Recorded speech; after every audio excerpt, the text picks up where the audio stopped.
to give us an opening statement about your team, or should we just go right into it? Well, I can give you an opening statement. We're excited about the season. Guys have been preparing well, and right now, we're still working on just our continuity of the guys that we have, and trying to figure out which lineups work best for us based on inserting new personnel into the lineup.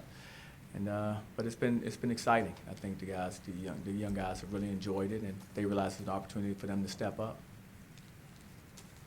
What's Marcus Allen's status at this point? He's still recovering, and he's been. I'm not sure how many weeks he's out now, but he's getting closer to full recovery. I just don't know the exact date that'll be, but I don't think it'll be, it won't be any longer than December.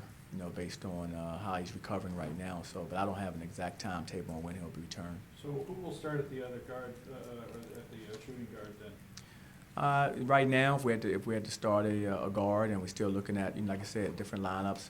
You look at a guy like Dorian Pickens, who played really well for us over in Europe, and he's practiced well. He plays both, right? Guard and forward too. Yes, he plays both positions. But so does Roscoe, which gives us the flexibility, that mobility, really, because Roscoe plays 3, some 4, so the ability to move him around gives us options. What about the other fellows, especially Verhoeven?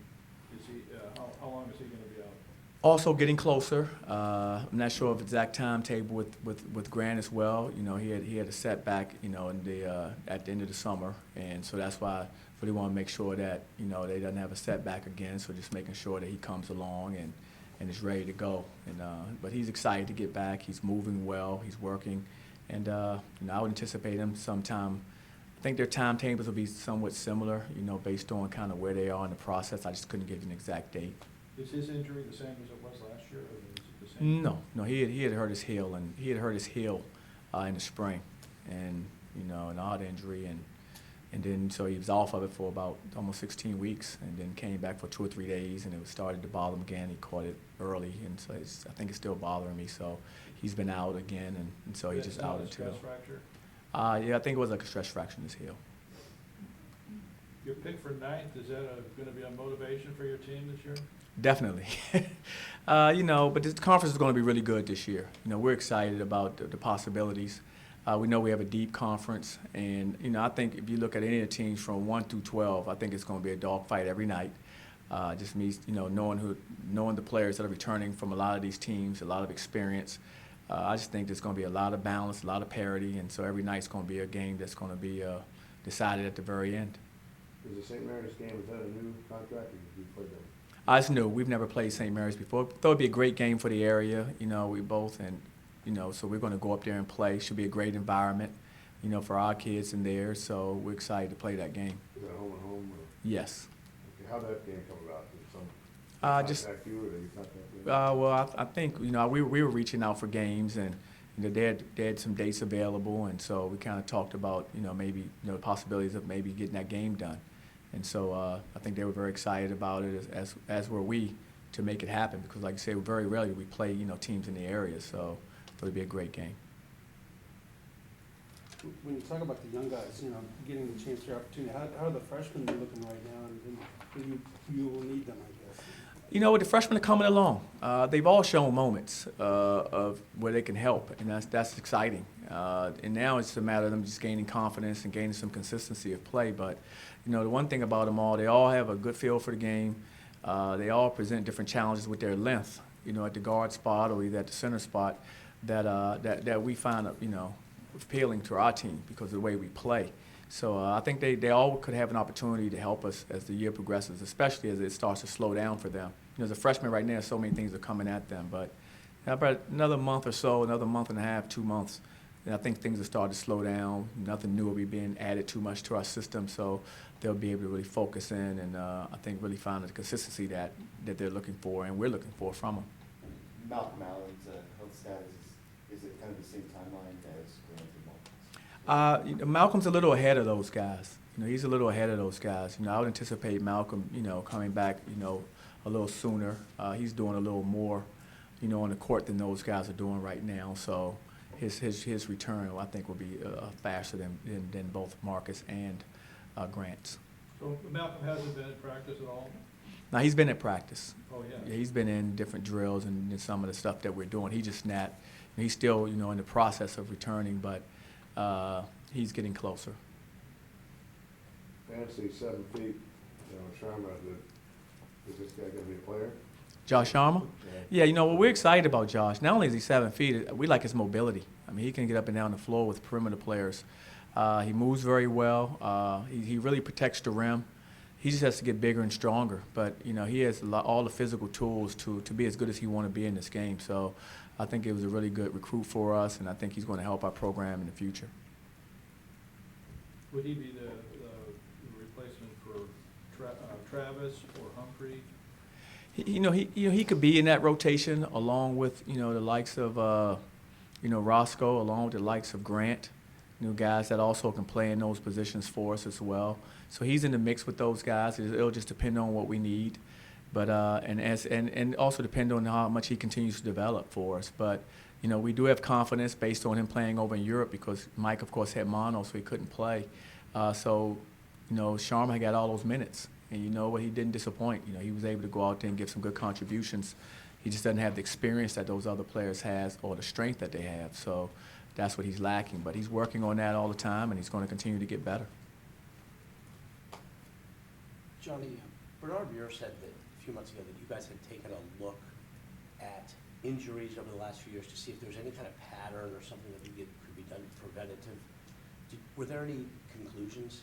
You know what? You take a look at all those things, and we want to do like an in-depth look at what was going on, just to see what was, okay, what are we doing different from, different programs or anything. And when we came down to it, there was not many things we were doing any different, and even since I've been here, I've been adjusting what we do pretty much since my very first year here. So you look at what we've done when I first arrived to what we've done now. I mean, it's less. Right now we're probably 3-4 hours under for the week of what we're doing in practice times. So we have a lot of extra time based on maybe how some programs would be doing at this time of year, because this is like a training camp time before you start the season. Probably your most hours going to be now. You're going to chop them down as you move through the season. But so we feel that we've been doing a pretty good job with that. Some of the falls that guys have taken or some of the things that happen, and you're looking at it. I'm looking at it myself. I'm like, wow. But it's part of the game, and it's unfortunate. And no one wants to see someone get injured, and surely the player doesn't want to get injured. It's just one of those things that kind of happens, and you have to be able to have the kids understand, hey, get healthy and try to move forward, stay positive, and we're going to be with you. Were there any things in terms of strength and conditioning or nutrition that you guys looked at? Oh, we took from top to bottom. We looked at, okay, how are we training our guys? We looked at strength conditioning. We looked at, like I said, nutrition. We looked at, basic, like I said, nutrition with basic vitamins and things. Are we deficient in, certain areas? If we are, I'll just try to address those, issues. So we've tried to look at everything that we could to try to help prevent it. And the thing I've come up with is, I think everybody's working, everybody's on the same page. And so when you see that, you realize that, it could be a function of sometimes, it's part of our game. And it's an unfortunate part of our game. And that's what's happened, so. With Malcolm Allen still not 100%, who's the backup to Cartwright at point guard? Well, let me get that, out right now for you guys. Yesterday, Cartwright went down driving to the basket, and he has a compound fracture in his arm. That's what I mean. So, he goes down yesterday with a fracture in his arm that, you watch him just drive to the basket, a routine play, lands funny. How long is he going to be out for? I don't have a real timetable for that. I don't have, we have to wait and see out. Probably know more in a few days as to what's going on. I was with him last night in the hospital, and just it's devastating. You just great start the season, and you just make a routine drive to the basket, and you lose balance, and go down and you land wrong. That's how fragile our sport is. Well, I guess now the question becomes, who's your starting point? Tom, with everything's been going on with that, I hadn't had a chance to really, spend time. I just, was with him last night, was at the hospital with him this morning, so, I hadn't had a chance to really, think about, what we're going to do with the position. But, we have, we're going to meet as a team today and discuss, what happened with him because it was a tough, tough fall, and we're going to, take some action going forward from there. And, there are options for us, guys like, Christian Sanders, guys like, Malcolm Allen, and guys like Cameron Walker. These guys are guys that could potentially, help at that role. But, Robert's going to be missed. I mean, he was the guy this year that was going to lead us. And like I said, it's tough, to take that type of fall before you can even play your first college sophomore game. He had played pretty well on the trip to Italy too, hadn't he? Yes, he had, and so that's exciting. And he was playing well, and so his confidence was up. And like I said, if you saw the play, it just drives to the basket, goes down, doesn't get back up, and you're like, what happened? And then you realize that, it's not a good injury. And so the league play is, what, 2 months away? Is that reasonable for him? We'll just know more in a few months. I'm sorry, in a few days. But I couldn't tell you exactly what the timetable is. But he sustained a pretty good injury. I can tell you that. You're going to start auditioning students, or you're going to get more bodies? I've never seen anything like it, to be quite frank. But You got 4 injuries, right? we have a number of walk-ons that have come over to help us, which has been great by the student body. They've been terrific. But the thing is, we'll have, 3 of those kids will be coming back, I would think in the near future, based on where they are and in their recovery. 3 of the 4 will be coming back in the near future, so that's exciting. But for the first couple of games, you won't have those guys, right? May not have all of them, but we could have 1 or so, but maybe not all of them. Like there's a possibility you could have Malcolm. Is it a chance that Cartwright could miss the season? Like I said, we'll just know more in a couple days. I don't want to say anything that I don't have the full answers to, but I just know that, like I said, it was a tough fall he took, and I've seen a lot of basketball, and that's coming from me. I've seen a lot of tough falls, and he took a tough fall. So I'm telling you, it's we'll see. So it's like, it's not the wrist or the elbow, it's a forearm? Yes. That's an odd, you don't see that much in That- basketball. Exactly. That's what I mean. Just landing. And He didn't get submarine, did he?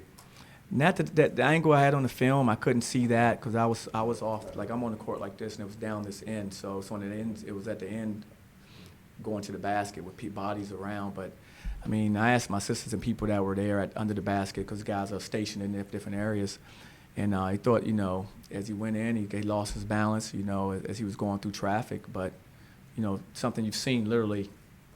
How many times? All of us have watched basketball. How many times have we seen that?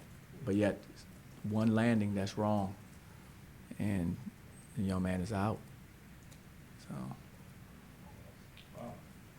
I wanted to make sure we wanted to get that out so everyone knew that here. Anything else for Coach Dawkins? Arizona's team to beat, or what?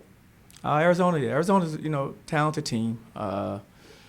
They've had a few injuries, I think, that have occurred. I think they have someone that's going to miss the season I think they were counting on as well, from what I've heard. But very good team regardless. They have a lot of talent. But there's a lot of teams in this conference. Think about it. You look at Cal this year with, the pieces they've added. You look at Oregon, they've added a lot, and they were, pretty talented last year. You look at UCLA, they're returning some veteran guards on the perimeter. Their starting backcourt is probably all juniors. So you have some teams that have some senior or older players leading them. You have some returning players that have already been through this conference and understands, how competitive it is. So, but you can go down the line. I can go all the way down to Washington State and start talking about players and possible potential. So I think it's just going to be a heck of a year. I know you guys, have to have that job preseason to kind of rank the teams, but I think it's going to be, in my time here, it's been probably the most depth that I've seen this conference have. So based on my feeling who the teams are returning and who they have coming in to add to that. So it'd be kind of fun to see kind of how it works out. And I like our team. I like our group. I think we can be very competitive. Like I said, got to get healthy. Got to be healthy. But, Barring, that for us, I think we have a chance to be very competitive. I like our group. I like our front line I think is solid. I think our perimeter play can be solid as well. So with that gives you a chance to compete every night, and that's what you want. Do you think the loss of the 5 seconds on the shot clock will automatically lead to more scoring, or just more shooting and more chaotic play? Well, I think it's going to lead to more shooting. Yeah. I think it's going to lead to more shooting. I think it's going to lead to a change in the way the game could be played by a lot of teams. More zone. I think I could see more maybe presses or token presses that you try to take even more time off the clock. I can see some of people tweaking their systems based on that. And but at the end of the day, I don't know how much scoring is going to go up. I think we were in NIT, so I'm not sure if we ever got the answer, but I'm not sure how much the scoring really went up with that 5-second difference. But it did, speed some possessions up, though, as you mentioned. So shot selection becomes even more paramount, that it's in the right guy's hands quicker because, you don't have time. You may see more ball screens. With shot clock going down, what offenses are you going to run? You may see more ball screen offense. With your two best players, your big and a perimeter, probably like the NBA. I could see people maybe gravitating towards that as another form of offense as well. So we'll see. But it's exciting though. I think it was the right move to do. I really do. I think the shot clock going down is the right move. I think that's going to help our game in some other ways. I think just basically, it's just a right now it's been probably a tough game to ref. It's just a tough game because guys have gotten so much bigger, so much stronger, and with that, there's a lot more physical play, and I think that's why some of the scoring has gone down. So as that starts to, become something that I think people focus on, I think then you'll start to see more freedom of movement, like the NBA has done, more freedom of movement, better spacing, and I think offenses will be a little more efficient then. Do you think, when you look at the shot clock change and your personnel, is there a benefit or a challenge to how you're going to kind of implement the new clock?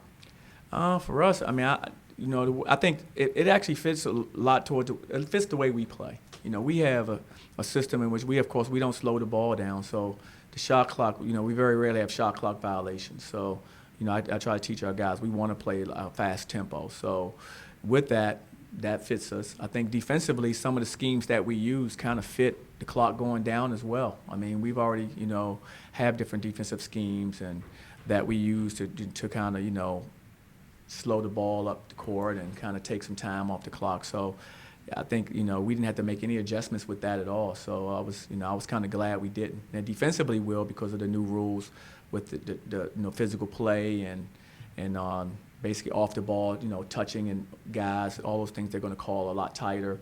So I think everyone's going to make adjustments there because, pretty much it was legal before. So now that it's not illegal, everyone's going to have to teach a little differently to make sure their players, stay out of harm's way with regards to fouls defensively.